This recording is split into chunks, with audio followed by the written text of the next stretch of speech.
머리는 시원하게 뚫어주고 가슴은 따뜻하게 데워주는 책 이야기. 팟캐스트 책 사이다.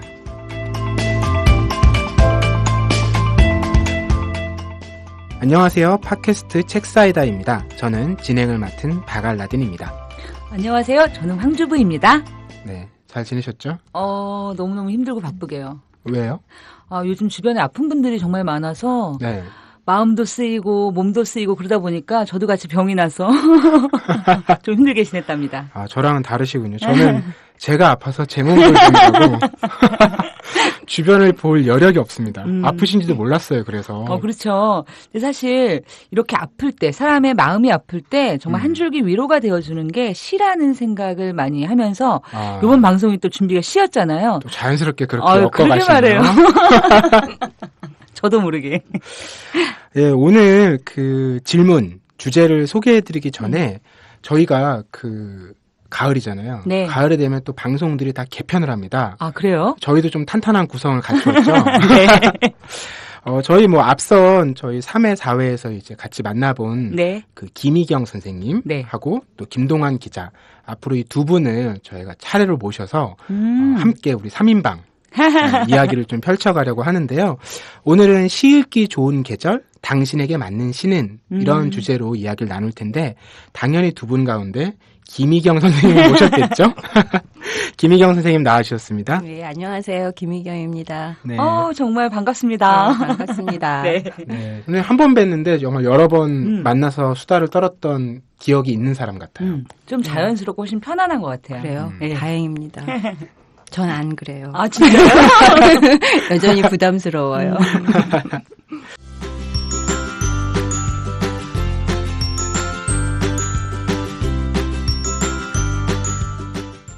예, 오늘은 그 질문을 꼼꼼하게 살펴보는 코너 주제톡으로 바로 넘어갈 텐데요. 자, 가을이 시 읽기 좋은 계절, 책 읽기 좋은 계절이라고 하는데 아시는 분들은 아실 거예요. 사실 가을에는 사람들이 책을 읽지 않습니다.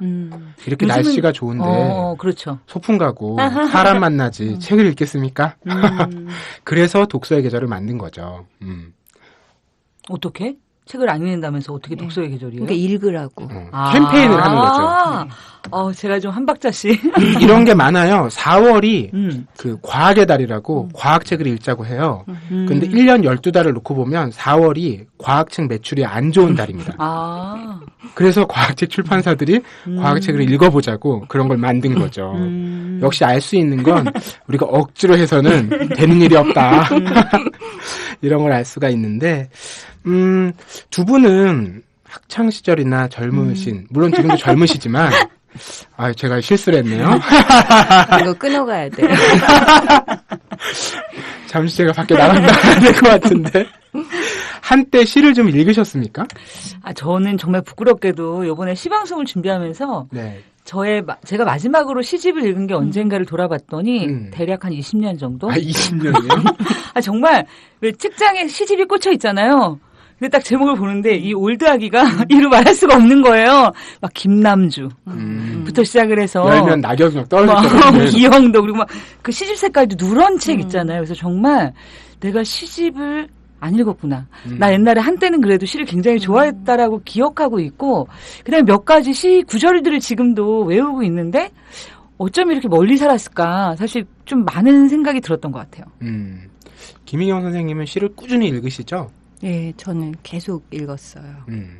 저는 좀 그냥 힘들 때, 그러니까 호흡이 긴 호흡을 가질 수 없을 때는 시 한 편이라도 읽으면 왜 이렇게 좀 위로가 되잖아요. 그래서 특히 이제 회사 다닐 때 제일 일 많을 때 그럴 때는 긴 책 못 읽으니까 대신 시 읽고 그래서 독서회에서도 저희가 모이면 꼭 시 읽기로부터 시작을 하거든요. 그러니까 시 한 편 읽고 간단하게 토론하고 그다음에 이제 주제 책으로 들어가거든요. 그래서 그런 식으로 계속 읽어왔어요.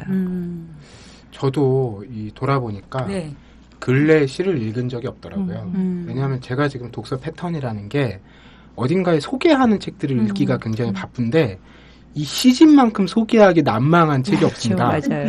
이게 하나의 작품만 끄집어서 얘기하기도 애매하고 그렇다고 그것을 관통하는 걸 억지로 찾아내자니 그것도 억지스럽고 그냥 읽어서 좋으면 같이 좋은 것인데 맞아요. 이걸 어떤 방식으로 설명하려다 보니까 제 언어의 부족함 때문에 이제 시집은 소개를 못하겠다. 아예 이제 뒤로 밀어두게 되는 거죠. 그런 습관이 저도 모르게 배웠더라고요. 그리고 저는 사람이 사실은 다른 사람들에게 반응하는 동물이잖아요. 그리고 옆 사람 뭐 하나 이렇게 보면서 뭔가를 소비하든지 일을 하든지 하는데 그러고 보니까 옆에 주변에 시 읽는 사람들이 예전에는 다 내가 예를 들어서 홀로서기를 읽을 때 다 홀로서기를 읽었어요. 그렇죠. 내가 막 30잔치는 끝났다 읽을 때 다 읽었는데 어느 틈엔가 사람들이 시를 안 읽더라고요. 그리고 저도 자연스럽게 안 읽었던 것 같아요. 그런 것도 있죠. 저는 그 시를 안 읽게 된 이 문화 안에 편지가 사라진 게 큰 역할을 하지 않았을까 싶어요. 연애시를 예전에는 네, 또 연시가 되게 많기도 했었고. 편지 하나씩 적어 보내는 게 인당 예였지 않습니까? 그렇죠. 또 저희 때는 제가 중고등학교 시절이 이제 펜팔의 끝물이었거든요. 나름 그때도 90년대 중후반에도 펜팔 잡지도 있었어요. 그래요? 네, 그래서 그런 잡지 한번 소개가 되면 편지가 막 수십 통이 와서 그 중에 골라서 이제 내가 상대를 고를 수 있는 이런 특권이 주어지기도 했죠. 그런데 그럴 때 이제 시집 뒤져보면서 괜찮은 시 하나 이제 분위기 있는 거 적었던 기억이 나거든요. 근데 지금은 뭐 문자에다가 시 이렇게 하면 그런 건 요즘에 이제 카톡방에서 이제 동창회 아재분들이 맞아. 아침에 이제 오늘 이슈로 함께 시작하자 이런 식으로 올리는 거 봐서 좀 분위기가 다르죠. 맞아요. 그 시를 어디 응용하거나 쓸 데가 없다라는 것도 좀 영향을 끼치지 않았나 싶어요. 최근에 그런데 이 출판가를 보면 시집들이 혹은 시를 다룬 책들이 이제 적지 않게 판매가 되고 또 좋은 호응을 끌기도 했거든요. 대표적인 게 이제 박준 시인의 당신의 이름을 지어다가 며칠을 먹었다. 이건 좀 특별한 이제 사례긴 한데 그 비밀 독서단이라는 방송에서 소개된 다음에 종합 베스트셀러 1위까지 올랐어요. 그 시집이 무려 한 4, 5만 부가 바로 나간 거예요.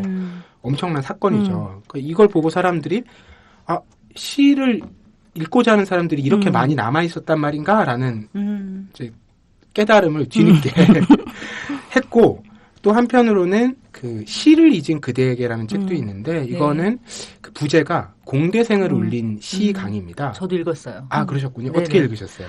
저는 사실은 그분이 톡투유라는 방송 프로그램에 나와서 뭐 사연마다 시를 또 이렇게 연결해서 말씀해 주신다는 얘기도 듣고 그래서 또 이제 그 시를 좀 서치해 보니까 요즘 베스트셀러 도서 중에 한 권이더라고요. 그래서 읽다 보니까 사실은 이제 제가 옛날 시는 기억하고 있는데 막 교과서 시나 한 20년 전쯤 시까지는 나름대로 신경림 시나 다 계보가 있는데 그 이후에 나온 시들은 사실 정말 모르겠더라고요. 근데 정말 좋은 시들을 발견하기도 했고 그리고 이제 어떤 부분에서는 정말 이렇게 되게 울컥해야 된다고 하나요? 그러니까 시라고 하는 것을 내가 어떻게 읽는지를 까먹었던 것 같아요. 그러니까 옛날에는 읽으면서 내가 감동을 받았지만 다시 읽는다고 그게 감동이 있는 건 아니잖아요. 근데 그 책을 읽으면서 시를 읽으며 내가 감동을 하는 그런 뭐랄까 그 마음의 걸음걸이를 조금 그 걸음을 배웠다고 할까? 그래서 굉장히 저는 좀 좋았어요 그 책이. 그 책이 무려 10만 부가 팔렸다고. 그리고 책이 팔리면서 이제 그 저자인 정재찬 교수님이 여기저기 또 청년들을 만나기도 하고 사람들을 시로 상담해주기도 하고 이런 게 계속 이어지고 있는 것 같더라고요. 뭐 이런 흐름 속에서 그 김희경 선생님의 시의 문장들도 하나의 역할을 하고 있는데 이 책은 저는 한번 열어보시라고 권해드리고 싶어요. 어디든 열어보시면 왼편에는 시의 한 구절이 있고요. 오른편에 그 시 구절에 대한 선생님의 감사항이 들어있는데요. 굉장히 독특한 방식의 시 이야기잖아요. 선생님 이거 어떻게 구상하시게 되셨어요? 제가 예전에 이제 출판사 다닐 때 막 화가 나면 하는 일이 마당에 나가서 풀 뽑기 아니면 이제 시집을 항상 꽂아놓고 아무데나 펼쳐서 읽기였어요. 그러니까 이제 편집자 친구가 그게 좀 이상했나 봐요. 그래서 나중에 이제 지금은 다 다른 회사 가서 일하는데 한 친구랑 만났더니 그 친구가 주간님 그때 왜 그렇게 시를 읽었어요? 그러고 물으면서 그래서 제가 이제 이러이러해서 시를 읽었다 했더니 그러면 시를 저처럼 안 읽는 사람들한테 시를 좀 그렇게 다가갈 수 있게 쉽게 들어갈 수 있게 하는 책을 한번 써보라고.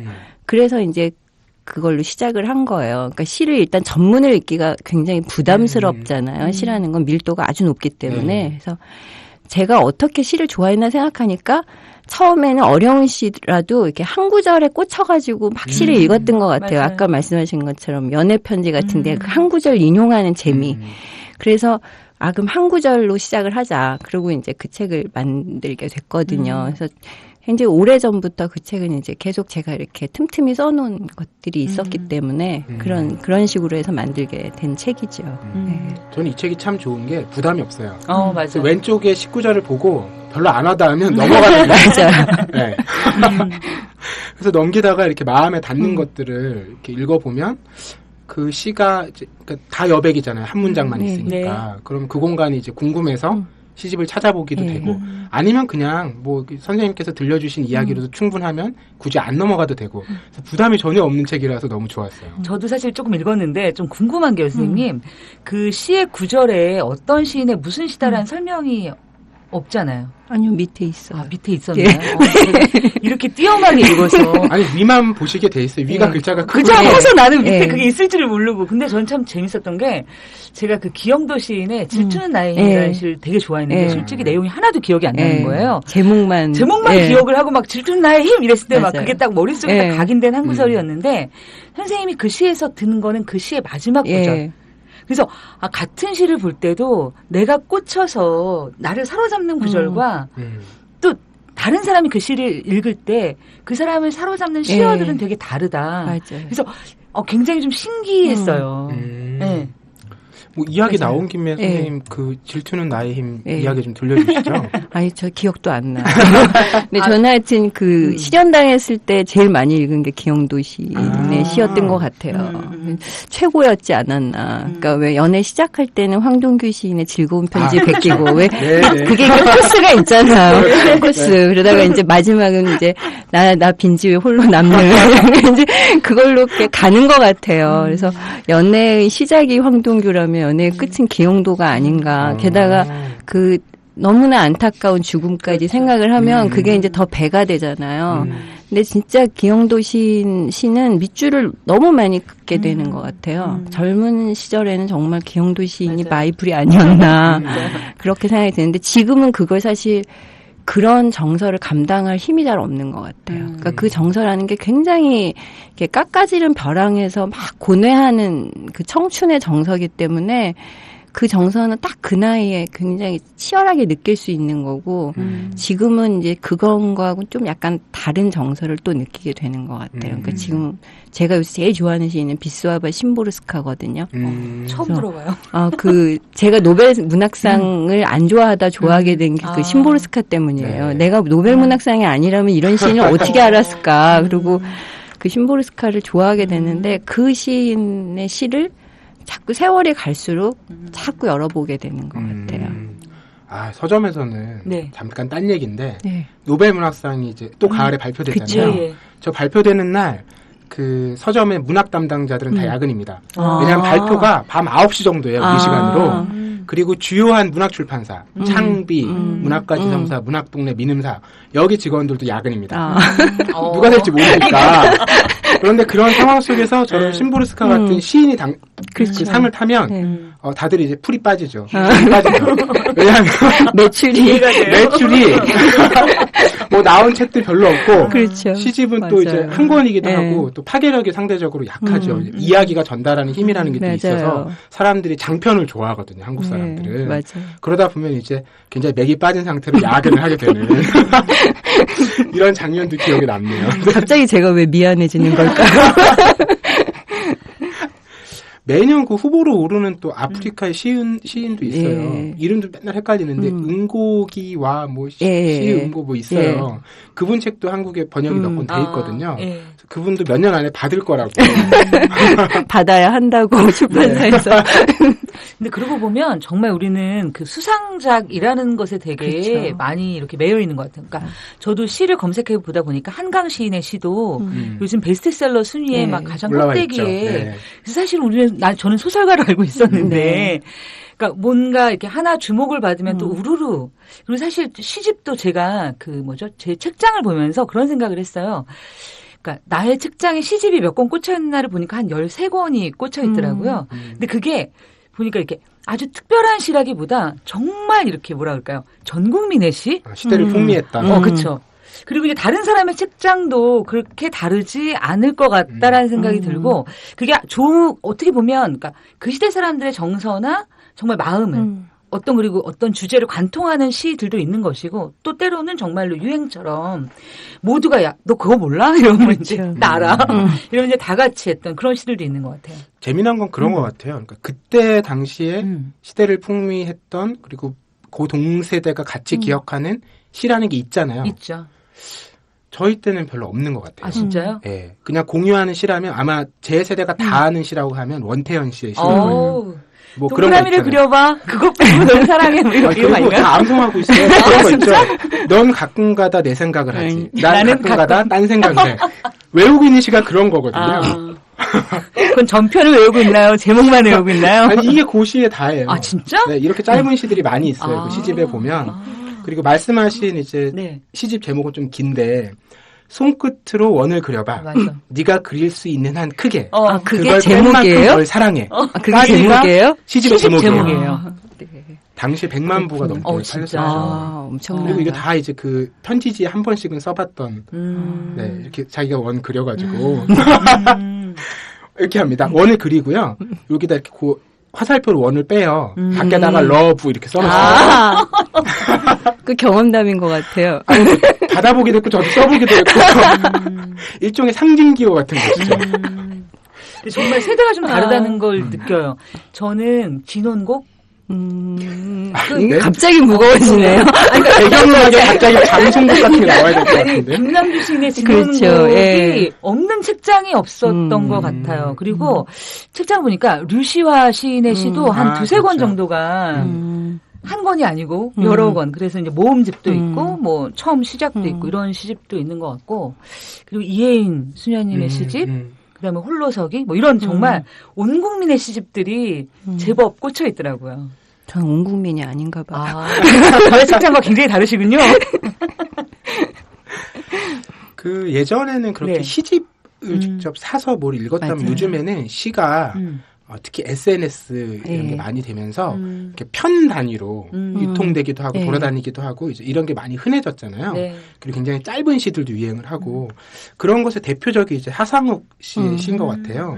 왜 서울시라고 해서 책도 2권이나 나왔고 SNS 하시는 분들은 대부분 지나가다 한 번쯤은 보셨을 거예요. 뭐 이런 식이죠. 그 끝이 어딜까? 너의 잠재력. 제목이 그게 혹시 2줄짜리 글씨인가요? 그렇죠. 대부분 이렇게 돼 있어요. 맞아요. 뭐 안 보면 마음 편해. 이거는 팀장님. 그리고 좀 서정적인 건 너를 밀어냈네. 나는 미련했네. 뭐 요 정도 느낌들의 시인데 이 시를 하나씩 보는 것과 이 시집을 열어보는 게 느낌이 많이 달라요. 이 시집을 열어보면요. 안 열어보셨죠? 네. 열어보면 깜짝 놀랍니다. 왜냐하면 너무 장난스러워서 앞에 작가 소개가 있잖아요. 그러면 소개에다가 소하고 개 사진을 붙여놨어요. 넘기면 작가의 말이 있잖아요. 말 사진이 있습니다. 그리고 목차 있죠. 그러면 누군가 어떤 사람의 목을 발로 차는 사진을 붙여놨어요. 그러니까 이게 한편으로 읽을 때랑 그 시집에 그렇게 들어갈 때랑 느낌이 또 다르더라고요. 시집으로 읽을 때 훨씬 이 사람이 어떤 이제 그 맥락과 이 흥미 혹은 기대를 갖고 썼는지를 더 알 수 있겠더라고요. 네, 그냥 한 편씩 봤을 때는 그렇게까지는 몰랐거든요. 책은 그 느낌이 다르더라고요. 이런 시가 있는 한편 또 전혀 다른 느낌의 이제 시도 있어요.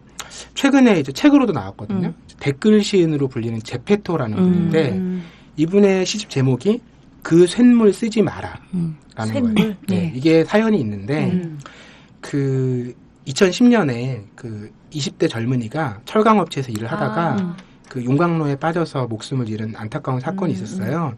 그 기사에 이 제페토라는 분이 아이디죠. 추모 시를 남긴 거예요. 뭐 광염의 청년이 사그라졌다.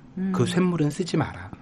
이게 굉장한 이제 호응을 얻었고 그러면서 이후에 한 7년 동안 120편이 넘는 이런 댓글시를 쓰신 거예요. 그걸 모아서 이번에 책으로 그 시를 쓰는 공간도 달라졌고 책이 유통되는 공간도 달라졌고 이런 방식으로 좀 다양하게 지금 시에 대한 반응들, 이야기들이 올라오고 있는 게 아닌가 싶더라고요. 근데 좀 비슷한 면이 있는 것 같아요. 그러니까 형태는 굉장히 다르게 보이지만 예전 시는 왜 뭐냐면 아주 축약된 시어에서 잠언처럼 인생의 어떤 비밀이나 그런 걸 딱 알려주는 그런 시가 이렇게 딱 우리의 마음을 딱 깨트리는 것 같은 느낌이 있잖아요. 근데 아까 그 두 단의 그 시들도 보면 이게 막 인생의 거창한 비밀은 아닐지 모르겠지만, 그러니까 내가 말로 표현하진 않지만 머릿속에 들어있는 생각들을 정말 콕 하고 네, 그런 점에서는 닮아 있는 것 같아요. 근데 그 어떻게 보면 무게라든가 상황이라든가 우리에게 주는 좀 이렇게 정서적 느낌은 좀 다를지 모르겠지만 아마 정서적 느낌이 다르다라는 거는 아마 그런 느낌 아닐까 싶은데 제가 짐작컨대는 그 이런 하상욱 씨의 시를 읽으면 같이 웃고 거기서 종결되는 이야기가 되게 종결되죠. 근데 이제 앞서 말씀하신 기존의 이제 뭐 서정시라고 불리는 혹은 우리가 읽어왔던 시들은 대부분 읽고 나서 바로 고개를 끄덕이기가 어렵고 어떤 부분에서 끄덕이고 어떤 부분이 안 됐는지 뒤에 남은 이야기들이 굉장히 많이 남게 되는 그런 느낌 아닐까 싶어요. 하상욱 씨 시 같은 경우는 처음에 시에 관심을 갖게 하는 데는 좋은 것 같아요. 그러니까 시라는 게 원래 말장난이잖아요. 말장난이 굉장히 큰 부분을 차지하는 거기 때문에 그 말씀하신 것들이 다 이제 뭐 작가의 소, 개 이런 게 다 말장난이잖아요. 그렇죠. 그러니까 그런 재미를 일단 주는 거, 말이 얼마나 재미있는 건지 가르쳐 주는 거. 그런 점에서는 굉장히 좋은 시작이라고 생각하거든요. 근데 그건 정말 시의 한 발이죠. 시의 한 발자국을 떼었을 뿐이지 그게 시는 전부는 아니죠.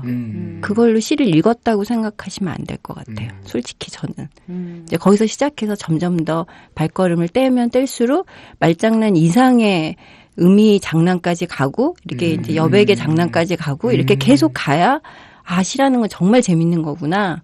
이런 시의 즐거움을 느낄 수 있을 것 같거든요. 그러니까 거기서 시의 어떤 그 짧은 순간에 주는 단맛을 느꼈다면 그렇죠. 다른 맛들도 느껴보는 기회로 삼아서 좀 더 들어와 주십사 하는 말씀인 거죠. 그 말장난이라고 하시니까 그 뭐라 그럴까요? 요즘에 그 시집들이 이전에 비해서 독자들에게 좀 호응을 얻고 인기를 끄는 이제 상황이라서 이런 상황에 대한 분석들이 많이 있는데 하나는 그런 게 있어요. 그러니까 젊은 시인들의 등장. 그래서 최근에 뭐 황인찬, 뭐 오은, 뭐 앞서 말씀드린 박준 시인, 뭐 이런 분들은 정말 팬을 몰고 다녀요. 그 낭독회, 낭송회 같은 거 하면 뭐 그 유료인데도 금방 다 매진이 되거든요. 이분들의 어떤 발랄함과 이렇게 거침없음 이런 게 한편에 있고요. 그런 또 한편에는 최승자, 허연, 김혜순 이런 분들의 시집도 지금 베스트에 같이 있어요. 그러니까 이게 굉장히 재미나고 건강한 상황이라고 사람들이 얘기를 하거든요. 그 최승자 시인 같은 경우는 여러분들 기억하실지 모르겠지만 즐거운 일기. 그 문학과 지성 시인선에 최승자 시인의 시집이 16번에 있어요. 81년에 나와요. 그런데 올해 또 신간이 나왔어요. 400번대가. 그리고 김혜순 시인도 마찬가지죠. 김혜순 시인이 81년도에 17번이었거든요. 그 시집이. 최근에도 시집을 내셨어요.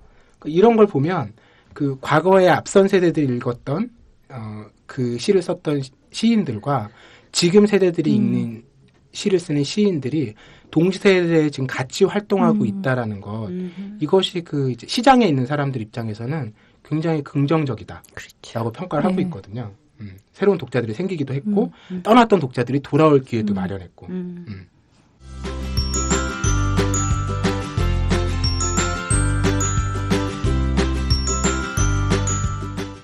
최근에 뭐 읽은 시집은 있으십니까? 저는 보니까 제가 이제 시집이라고 얘기하니까 얘기하는 건데 조사를 해봤어요. 근데 한국 사람들이 도대체 어떤 시를 읽나? 아니 뭐 읽으시질 않고 또 남들이 어떤 시 읽는지 조사하셨어요? 어쨌든 이렇게 방송을 준비할 때 저는 일단 좀 서치를 해보는 편인데 그러고 보니까 사람들이 그냥 어떤 시인의 시집을 사기도 하지만 시 모음집을 그렇게 사서 읽는 거예요. 그래서 이제 예를 들어서 뭐 아주 권위자의 뭐 김용택 시인이 추천한 어떤 시집이라든가 혹은 어떤 출판사에서 권위 있는 출판사에서 한국에서 꼭 읽어야 될 시 100선이라든가 그래서 이게 기존의 어떤 한 단일 시인의 시집보다 훨씬 더 판매 부수가 높더라고요. 그리고 저도 사실은 요즘에 읽은 시 중에 제일 좋은 시가 아까 말씀드린 시를 잊은 그대에게 정재찬 선생님이 모은 시 중에 복효근 시인이 쓴 목련훅이라는 시를 발견했어요. 이 시집을 통해서. 그냥 제가 시집에 그냥 꽂혀 있었으면 복효근. 그럼 제가 누군지 모르잖아요. 그리고 누군가가 나에게 말해주지 않으면 제가 그 시를 참 택해서 읽기가 되게 어려울 텐데 뭐 어쨌든 그 기회에 이 책을 읽으면서 시를 만나고 나서는 이분의 시를 좀 찾아서 읽어봐야 되겠다는 생각이 들더라고요. 저는. 그래서 그런 경로도 어떻게 보면 그래도 어떤 시인을 내가 좀 뭔가 이렇게 접근해서 하는 게 더 좋지 않을까라는 생각이 들기도 하지만 또 경로로서는 그것도 나쁘지 않을 것 같아요.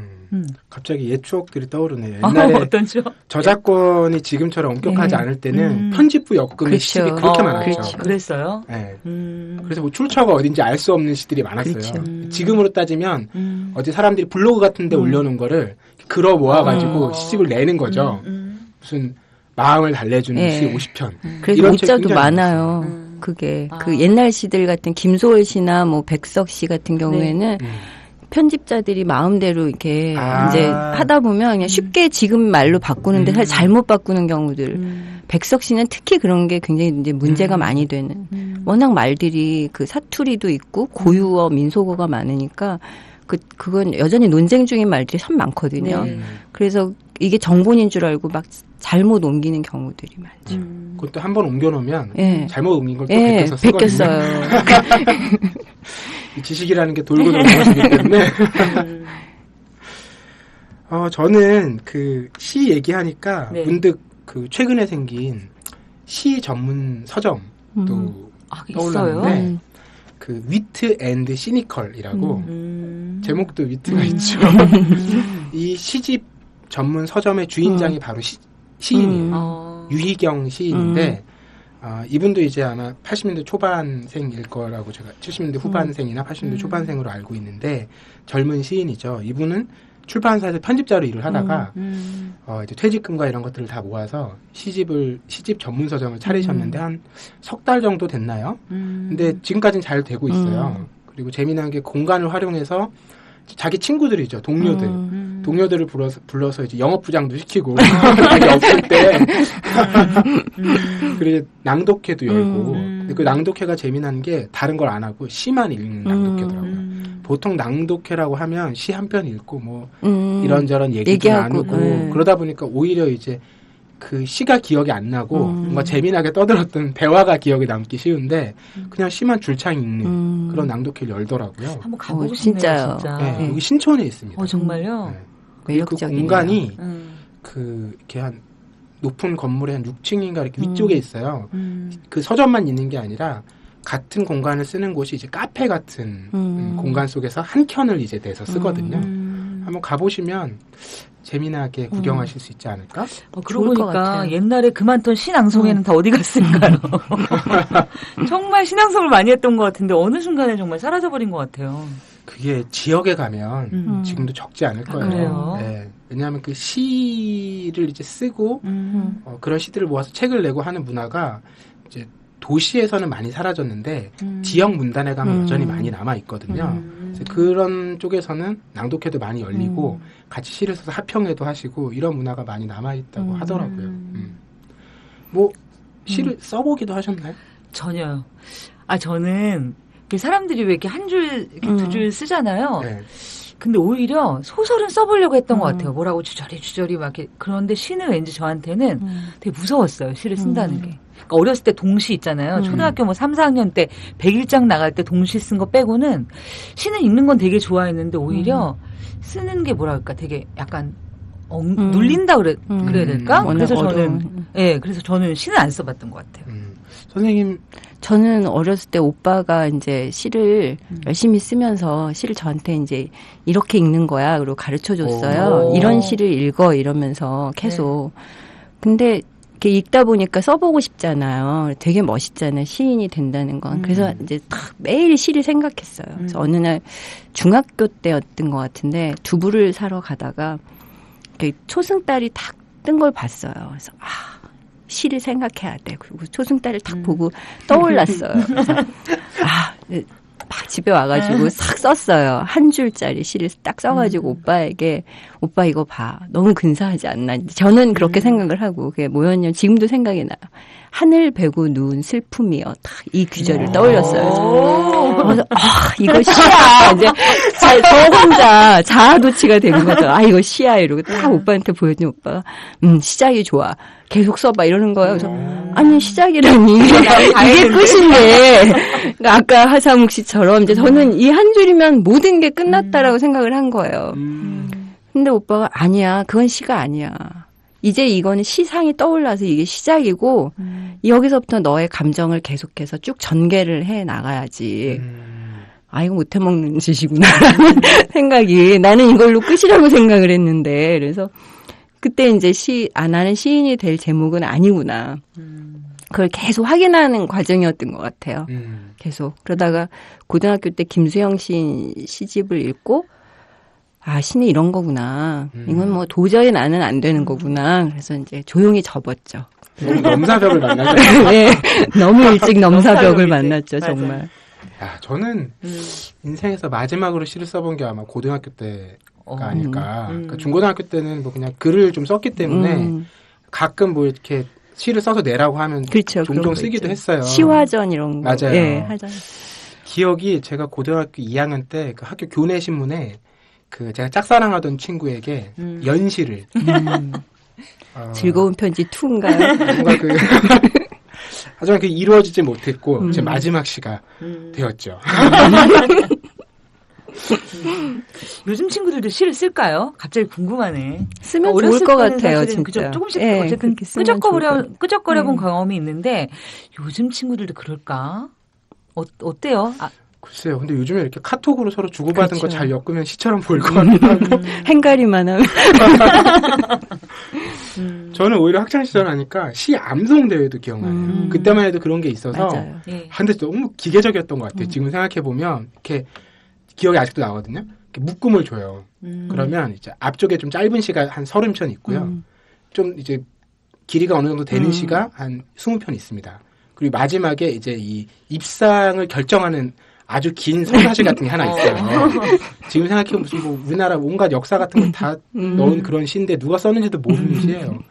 그런 걸 외워가지고 이제 시키는데 그야말로 암송인 거죠. 그래서 진짜 어렵겠다. 뭐 운율 이런 거가 중요하진 않아요. 그냥 외우는 거예요? 네, 배우질 않았어요. 그런 거. 진짜? 그냥 외워서 그대로 구현할 수 있는 것.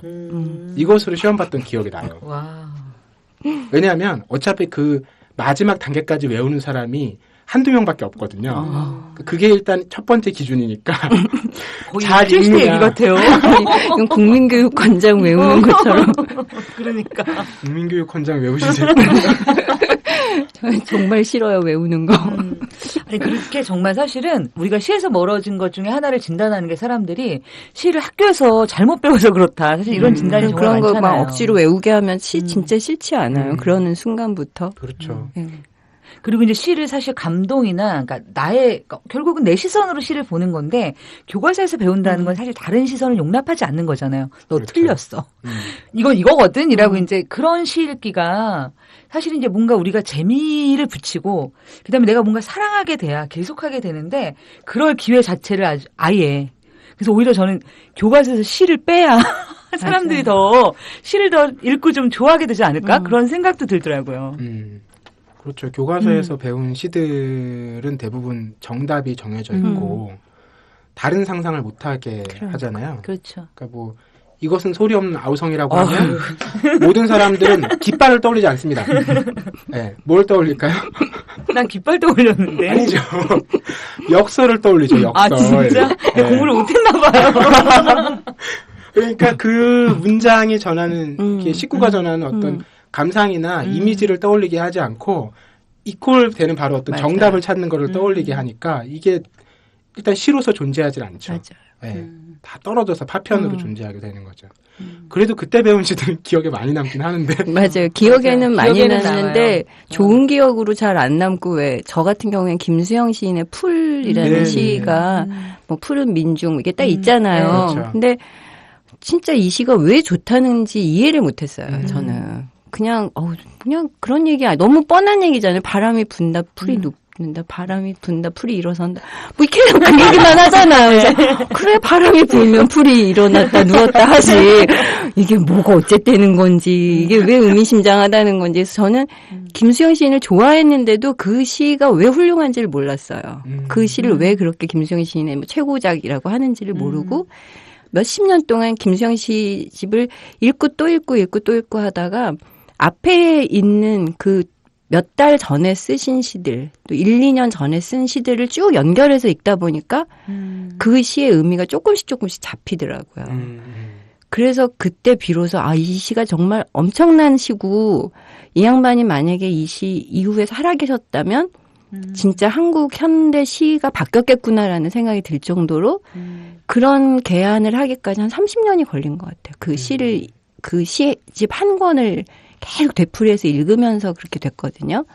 그래서 저는 그런 거를 좀 이렇게 정답처럼 그게 너무 강하게 저한테 어렸을 때 딱 되니까 다른 상상이 너무 오랫동안 불가능했던 네, 것 같아요. 제 내부에서. 그게 꼭 틀렸다고 보기는 어려운데 네. 제일 그 난점이 선생님 말씀하셨듯이 다른 상상이 안 되는 거예요. 다른 상상이. 너무 강하죠. 님 그러면 그냥 그렇죠. 조국. 네, 조국. 막 이러면 그 날카로운 첫 키스를 조국하고 왜 하냐고요. 도저히 안 되는 거예요. 참 그런 건 좀 안 했으면 좋겠어요. 그러니까 일 수도 있고 있 수도 있고라고 가르치면 좀 좋은데 그냥 이거야 이렇게 해버리면은 다른 상상이 안 돼요. 그러네요. 정말 시가 갖고 있는 장점을 다 무화시켜버리는 방식의 교육이 아닌가 싶은데 그럼에도 또 이런 얘기를 해볼 수 있을 것 같아요. 우리가 막상 어떤 시인의 시집으로 바로 들어가기가 좀 쉽지 않고 앞서 황주부님 말씀하셨듯이 그래서 그런 시들을 모아놓은 책들도 적지 않게 팔리고 또 보면 뭐 이제 앞서 김희경 선생님의 시의 문장들도 얘기를 했지만 여러 시인들도 이제 그런 해외에 좋은 시들이나 아니면 자기가 읽은 시들 이런 시들을 같이 소개하면서 이 시의 내용이나 자기 감상을 소개하는 책들이 또 꾸준히 나오거든요. 네. 그런 책들에 대해서는 좀 어떻게 생각하세요? 그러니까 저는 시 입문할 때 참 좋은 것 같아요. 그러니까 예를 들어서 입문자의 입장에서는 누군가의 시를 읽으면서 약간 뻥친달까? 그래서 뭐 사실 이제 내가 뭔가 우리가 유행가를 들을 때는 있잖아. 다 내 얘기고 막 이렇게 다가오지만 솔직히 시집을 읽을 때 딱 그런 식으로 내가 어떤 시집을 만나기란 쉽지 않은 것 같아요. 그런데 사실 시 입문서들 어떻게 보면 그 시의 한 문장이든 혹은 그 시들을 뭐 비교한 것이든 이런 책들을 통해서는 내가 어떤 고민이 있을 때 사실 섹션이 다 나눠져 있잖아요.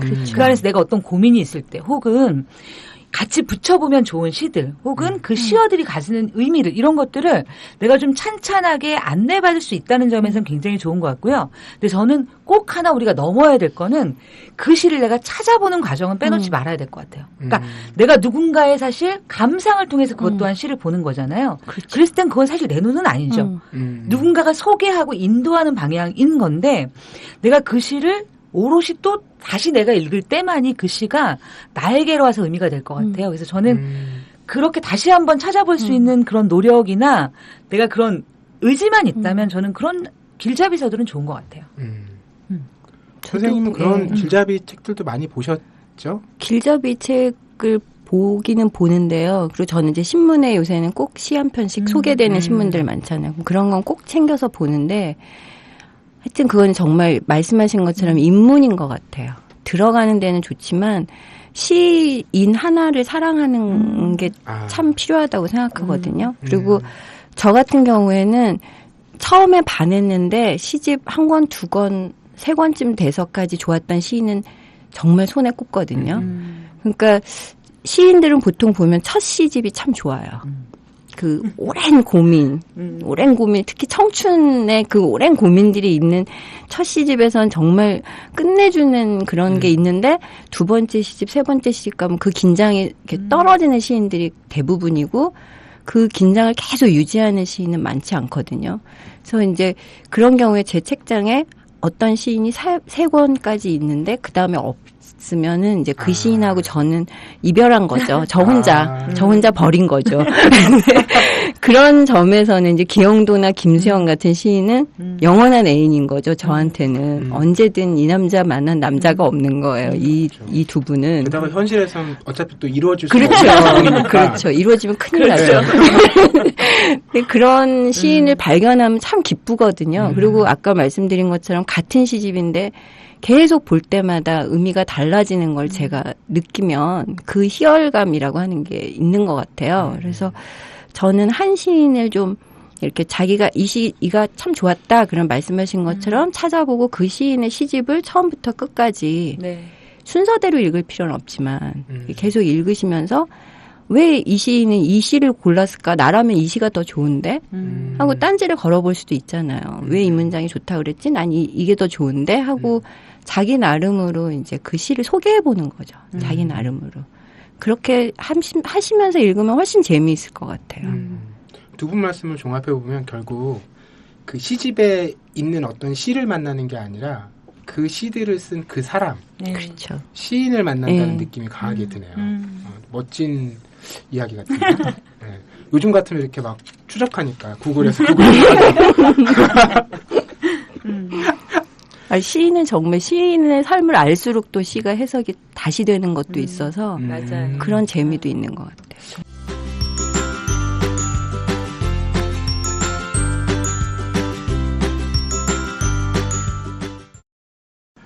정신없이 이 얘기 저 얘기 했는데 제가 또 이 얘기 하고 싶었어요. 시를 펴내는 출판사가 사실 정해져 있잖아요. 그렇죠. 그러니까 대표적으로 이제 최근에 이제 40주년을 맞은 창비의 창비시선 이게 401권이 나왔습니다. 네. 김용택 시인 시집으로. 그리고 민음사의 민음의 시 이게 225권까지 나왔고요. 그리고 문학가지성사의 문학가지성 시인선 이게 가장 유명하죠. 표지에 이제 작가 일러스트. 네. 저희 집에도 그게 제일 많아요. 이게 489권까지 나왔어요.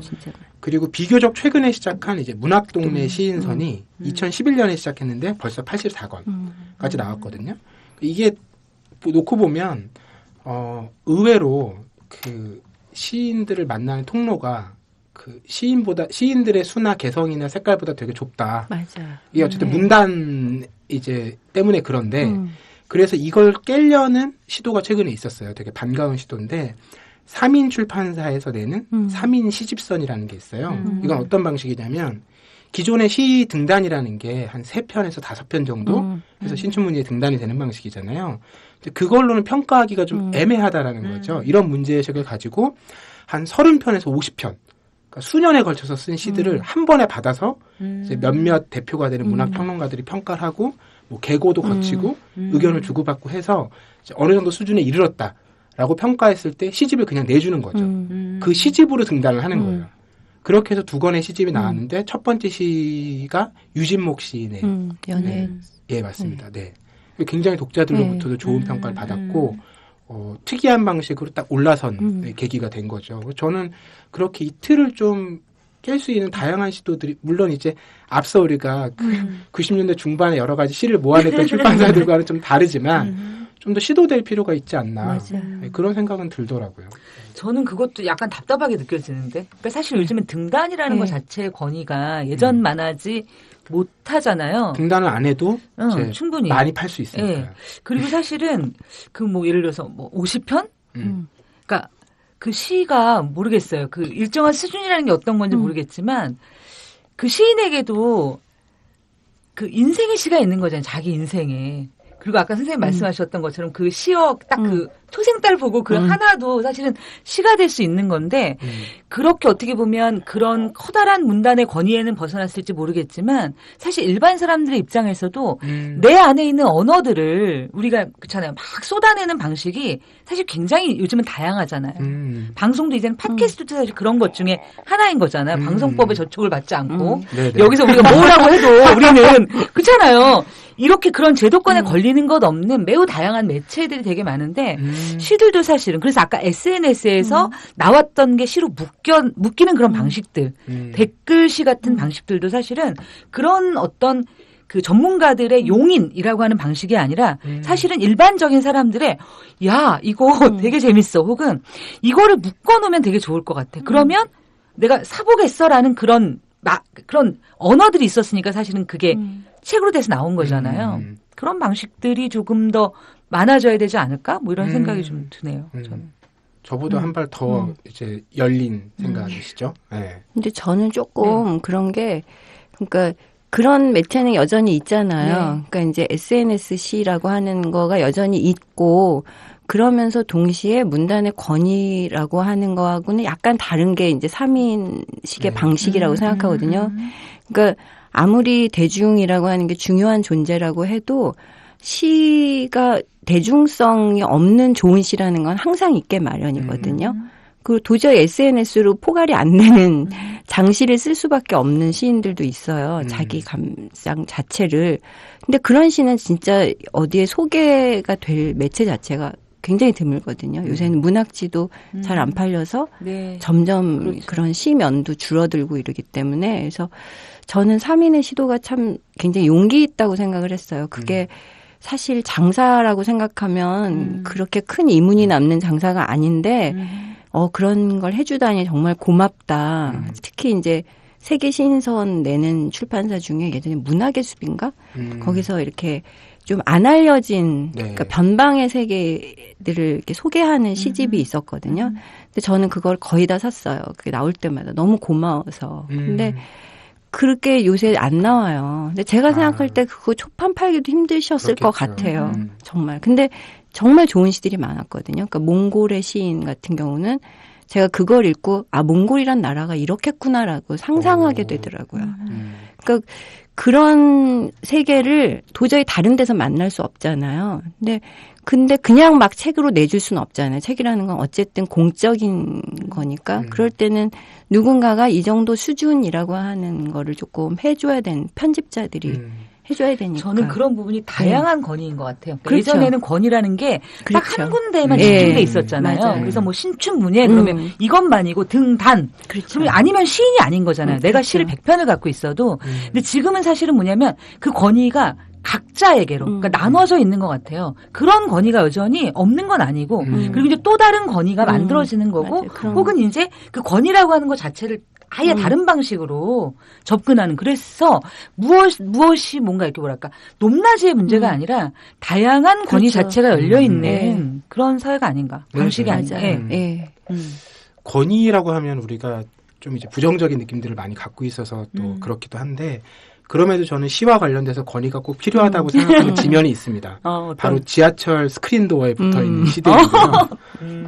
뭐 정말 뭔가 알 수 없는 맥락의 시들이 뭐 좋고 나쁨을 떠나서 너무 아무 맥락이 없이 1-1과 1-2에 있는 시는 정말 어떤 상관도 없어요. 맥락이 있어요. 길이. 길이. 그러네요. 그 안에 담겨있는 거죠? 표현이 있으니까. 너무 길어도 안 되고, 너무 짧아도 안 되고. 그게 딱 있어요. 편집자십니다. 근데 혹시 그게 어떻게 거기 선정되는 건지 아세요? 그게 시민도 참여를 하고요. 그러니까 선정위원단들이 있고요. 또 시민이 자발적으로 이렇게 그러니까 자기 시를 보내기도 하고 그런다고 그래요. 그래서 이렇게 때마다 갈고 그렇게 하더라고요. 근데 진짜 좋은 시를 어쩌다 발견하면 정말 행복하거든요. 지하철 타고 싶지 않을 정도로 행복할 때가 있는데 갈수록 적어지는 것 같아요. 그런 게 저는 귀한 지면이라서. 네, 정말 귀한 지면이에요. 일상에서 시를 너무 쉽게 어렵지 않게 만날 수 있는 그런 공간이라서 좀 더 사람들이 더 공감할 수 있고 우리가 좋은 시라고 더 많은 사람들이 좀 수긍할 수 있는 시들을 맞아요. 보여주면 어떨까 그런 생각 들더라고요. 네. 약간 고전적인 시도 저는 차라리 좀 넣었으면 좋겠다고 생각이 들거든요. 그러니까 백석이나 정지용 시집이 잘 팔리잖아요. 그쵸. 그건 여전히 공감을 얻고 있다는 건데 그러니까 괜히 이 문호의 개방에만 너무 치우치지 말고 일정하게 이미 검증된 좋은 시들. 근데 우리가 정지용 씨 그래봐야 향수밖에 잘 몰라요. 향수도 노래로 알죠. 네, 노래로 알아요. 그냥 울프라고 못 읊어요. 노래를 불러야 기억이 나요. 불러야 기억이 나요. 그렇죠, 맞아요. 네. 그런 근데 보면은 정지용 시인 시 중에 좋은 시도 얼마나 많고, 그러니까 차라리 좀 그런 시들도 약간 넣어줬으면 너무 요즘 시만 이렇게 하면서 너무 이렇게 빤한 얘기만 하는 것도 그것도 시적 상상력하고는 좀 거리가 먼 것 같아요. 자, 저희가 오늘 시 읽기 좋은 계절이라서 당신에게 권하고 싶은 시 얘기로 시작을 했다가 온갖 시에 관련된 우리의 기억과 추억과 생각 이런 것들 시적이지 않게 마구 흘러가고 있는 것 같아요. 다 더듬어서 지금 어떤 대서사시를 쓰고 있는 것 같은데 오늘은 이런 이야기를 좀 각자 마무리를 해보면 좋겠어요. 그 최근에 읽으셨거나 아니면 좀 그 예전에 읽었더라도 여러분들께 권하는 뭐 시집이라든지 아니면 시에 대한 책이라든지 이런 것들 하나씩 추천하면 어떨까 싶어요. 그렇게 말씀하시니까 사실은 굉장히 많은 게 떠올랐어요. 아, 저는. 그래요? 네. 그러니까 사실 제가 제일 좋아하는 19절이 하나 있는데 김기림 시인 네. 아시죠? 네. 알죠. 김기림의 그 희망이라는 시가 있어요.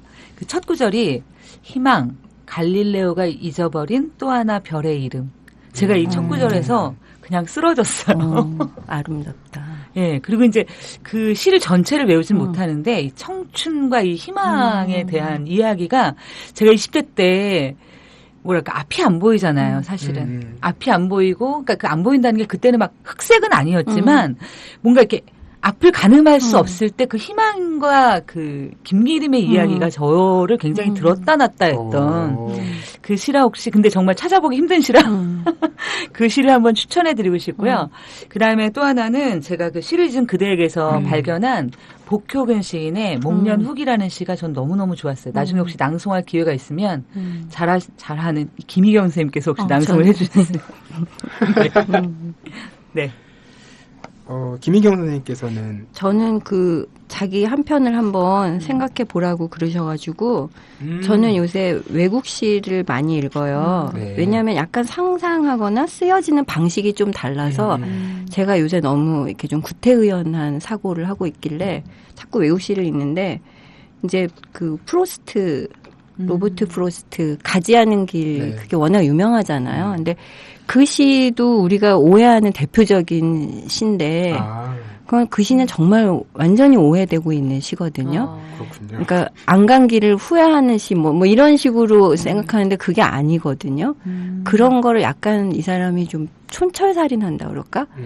네가 선택한 길이 뭔가 뭐 이렇다는 식으로 얘기하지 마. 네가 뭐 굉장한 걸 선택했다고 생각하지 마. 이런 식으로 약간 찔러주는 그러니까 프로스트라는 분이 굉장히 힘든 삶을 살았어요. 그러니까 자식들이 거의 다 죽고 나중에 자기보다 먼저 자살하고 일찍 죽고 뭐 다 이렇게 되고 딸 둘만 남았는데 하나는 정신병원에서 평생을 보내고 뭐 이렇게. 그러니까 개인적으로 굉장히 힘든 삶을 살았던 사람이고 그럼에도 불구하고 최선을 다해서 하여튼 살아냈어요. 그래서 그 시를 보면 그런 사회와의 거리 고독 이런 게 계속 묻어나는 시들이 많거든요. 근데 저는 자작나무라는 시를 참 좋아하는데 그 시의 어떤 대목을 읽다가 요새 가슴이 콱 막히더라고요. 그래서 막 울었어요.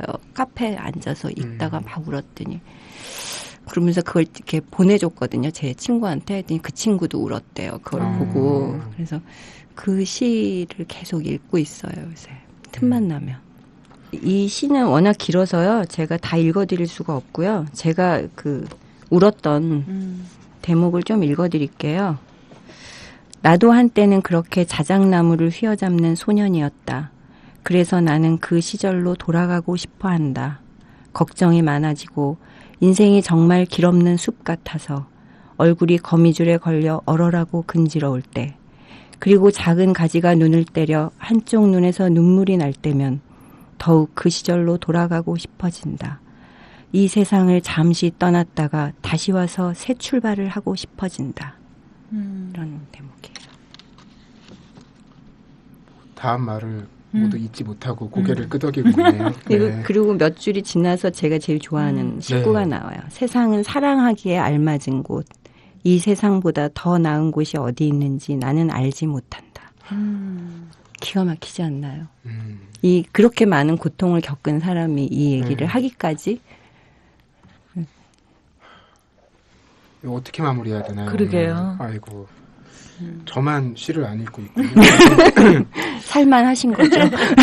제가 오늘 권해드리고 싶은 책은 저는 그 김희경 선생님의 시의 문장들을 읽고 나서 이런 책에 좀 관심이 생겨서 최근에 그 나온 이분도 시인이시죠. 진은영 시인의 시시하다라는 책인데 이 책도 그 국내외 여러 시들을 한 편씩 소개하면서 본인의 이야기를 이제 오른쪽에 담고 있는데 읽으면서 되게 좋았던 게 이 시를 읽은 결과를 들려주지 않고요. 본인이 시를 읽는 과정을 되게 짧은 글에 잘 담아내서 들려주세요. 궁금하다. 네, 그래서 그걸 역추적하게 되더라고요. 추적하게 되고 이분 이렇게 읽었구나. 나라면 이런 생각들을 하게 되더라고요. 저는 이 시를 읽으면서 이 책을 읽으면서는 여기 소개한 시들보다 이제 진은영 시인의 시가 더 궁금해졌다라는 느낌이 되게 많이 들었어요. 그래서 그 진은영 시인이 여기 이 책에 남긴 짧은 글을 하나 읽어드리고 싶은데 시 읽기에 대한 도움이 되는 글이에요. 모호하고 이유는 알 수 없지만 자꾸 기억나는 시. 그런 시를 읽다 보면 삶에 대한 참을성을 기르게 되는 것 같아요. 그런 단번에 이해되지 않는 것들이 어쩌면 생의 가장 아름다운 부분일 수도 있음을 가르쳐 줄 수 있죠. 너무 와닿지 않나요? 네. 네. 진은영 시인이 니체 철학을 공부하셔가지고 사고가 굉장히 깊으면서 시를 정말 잘 쓰시는. 네, 저희 오늘 시 읽기 좋은 계절, 당신에게 맞는 시는? 이라고 질문을 함께 나눴는데 너무 많은 얘기를 풀어놨기 때문에 아마 하나쯤은 걸리지 않으셨을까 기대를 품어봅니다. 네. 아까 희망. 네, 오늘 그 책사이다에서 저희 나눈 시 이야기들 이 가운데 한두 구절이 여러분들을 시로 이끄는 어떤 실마리가 되길 바라면서 저희 5번째 날 여기서 마무리하겠고요. 오늘도 자리해주신 황주부님 또 귀하게 모셨는데 앞으로 저희와 함께 해주시게 된 김희경 선생님 감사드립니다. 네. 여러분 고맙습니다. 고맙습니다.